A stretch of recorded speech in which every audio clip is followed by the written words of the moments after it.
ఈ సృష్టిలో, ఈ బ్రహ్మాండంలో, ఈ అంతరిక్షంలో అందరికన్నా ఆద్యులము, అందరికన్నా ముందున్న వాళ్ళము, అందరికన్నా గొప్ప వాళ్ళం మనమే.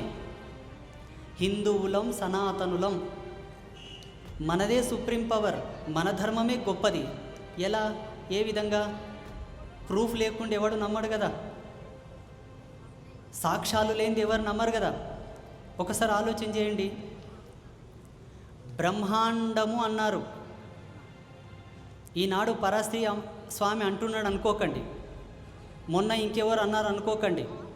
అనాదిగా కూడా బ్రహ్మాండము అన్నారు దీన్ని, అంతే తప్ప యేసు అండము, అల్లా అండము, ఇంకొక అండం అని అనలేరు. బ్రహ్మాండము అంటే అర్థం ఏంటి?